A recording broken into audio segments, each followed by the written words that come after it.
Bismillahirrahmanirrahim. Assalamualaikum warahmatullahi wabarakatuh. Kaifa halukum? Bagaimana kabar Anda hari ini? Semoga semuanya ada dalam keadaan sehat walafiat. Amin. Insya Allah di pelajaran PAI hari ini kita akan mendengar kisah Nabi Nuh alaihi salam.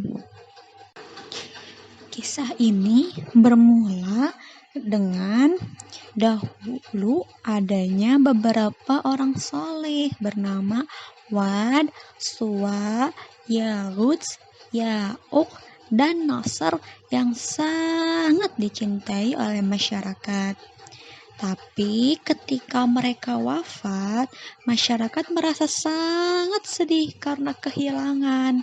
Pada saat itu, setan memanfaatkan kesedihan para masyarakat dengan membisikkan agar mereka membuat patung-patung dengan nama-nama orang soleh untuk mengenang orang-orang soleh tersebut. Nah, orang-orang pun melakukannya. Waktu pun berlalu. Namun, patung-patung itu belum disembah nih, sampai mereka yang membuat patung-patung itu meninggal. Dan datanglah anak cucu mereka yang kemudian disesatkan oleh setan. Setan menjadikan mereka menganggap bahwa patung-patung itu adalah sesembahan mereka. Mereka semua pun menyembah patung-patung itu dan mulai saat itu tersebarlah kesyirikan di tengah mereka.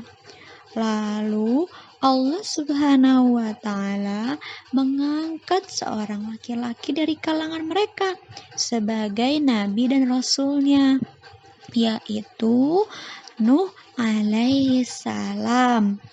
Allah Subhanahu wa Ta'ala memilih Nuh di antara sekian banyak makhluknya. Dia mewahyukan kepadanya agar mengajak semua kaumnya pada saat itu untuk menyembah kepada Allah Subhanahu wa Ta'ala saja dan meninggalkan sesembahan-sesembahan lainnya. Nabi Nuh alaihi salam berdakwah. Ia berkata kepada mereka, "Wahai kaumku, sembahlah Allah Subhanahu wa Ta'ala. Sekali-kali tidak ada Tuhan yang berhak disembah bagimu selain Ia. Sesungguhnya, kalau kamu tidak menyembah Allah, aku takut kamu akan ditimpa azab hari yang besar atau kiamat." Nah, perkataan Nabi Nuh alaihi salam tersebut ada dalam Quran surat Al-A'raf ayat 59.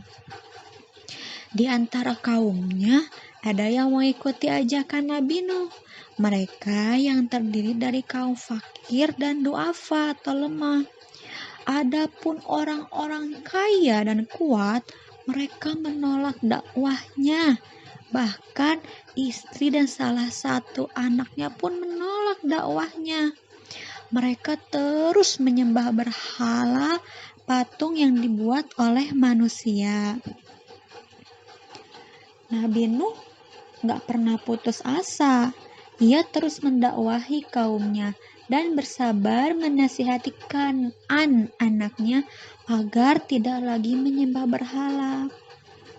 Nabi Nuh sedih sekali melihat ulah kaumnya yang tetap dalam kekafiran, hanya dikit yang beriman.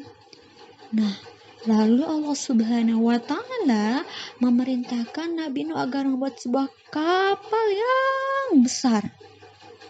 Kapal besar itu pun selesai dibuatnya. Pengikut Nabi Nuh semuanya naik ke dalam kapal itu membawa hewan sepasang-sepasang. Sedangkan orang-orang kafir yang ngelihatnya ngetawain. Mereka menganggap Nabi Nuh udah gila karena membuat perahu di daratan. Tidak lama kemudian, setelah itu terjadilah bencana. Allah Subhanahu wa Ta'ala menurunkan azab kepada mereka, yaitu hujan yang sangat lebat hingga terjadi banjir di mana-mana. Semua pengikut Nabi Nuh naik ke kapal besar tuh, pada selamat berlayar di atas kapal yang besar karena mereka percaya dan beriman kepada Allah Subhanahu wa taala semata. Sedangkan yang lainnya celaka. Semuanya mati dan binasa karena menyekutukan Allah dengan berhala dan tidak mau mengikuti perintah nabinya. Nah, ada sebuah doa nih. Doa Nabi Nuh ketika naik ke kapal. Bismillahirrahmanirrahim wa mursaha. Inna rabbi laghafurur rahim. Dengan menyebut nama Allah di waktu berlayar dan berlabuhnya. Sesungguhnya Robku benar-benar Maha Pengampun dan Maha Penyayang.